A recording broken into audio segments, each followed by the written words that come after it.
Yeah, extraordinary aspect about Rome this afternoon is that with a win, Italy go into the top 10, and with a loss, Wales come out of the top 10 for the first time in their history, which does underline the crisis engulfing Welsh rugby. Warren Gatland, speaking during the week, said that the potential strike action a couple of weeks ago, it didn't unify the squad. It wasn't us against the union and us against the world. It split the squad. And Welsh journalists have been saying a 60-40 split. We don't know who's in which camp. But regardless, any sense that this was going to bring everyone together has been shattered.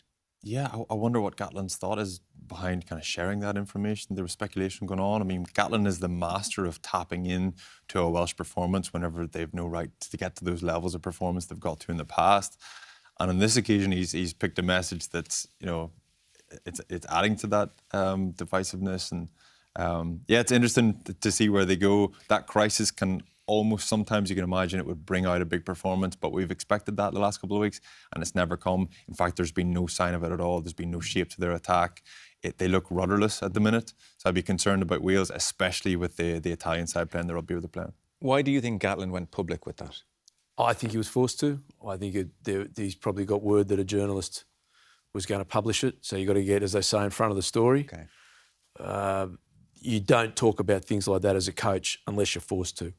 You know, your team's split. But look, let's be fair to Gatland here. This is about the board.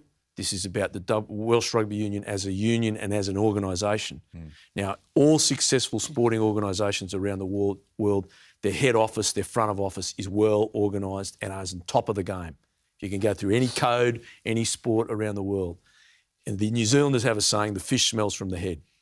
And the head of Welsh rugby at the moment is absolutely horrid. The game, the club game, the juniors, their under-20s, their development program.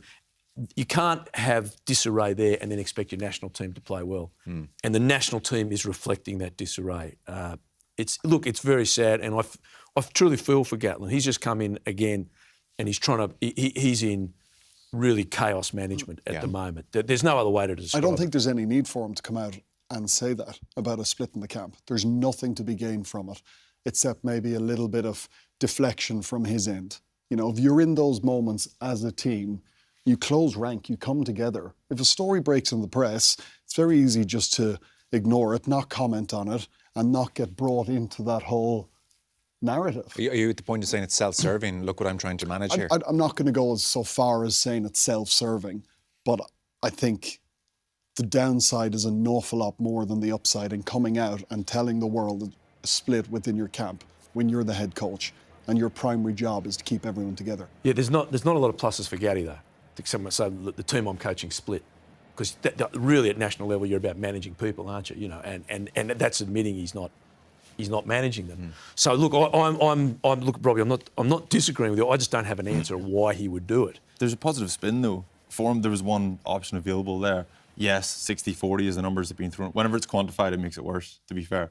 But 60-40 behind the scenes. But on the surface of it, 2 weeks ago, they showed a united front. They came together. They came to this is our stance as one. So there was a positive spin to put on it. To bring that up again seems counterintuitive. And he is the master of messaging. He's the one that taps into this in the past. Maybe there's an upside in it by saying, let's throw out a narrative that we're completely against each other on the inside. Everyone else will write us off and we'll come out at the weekend. But we haven't seen that yet. No.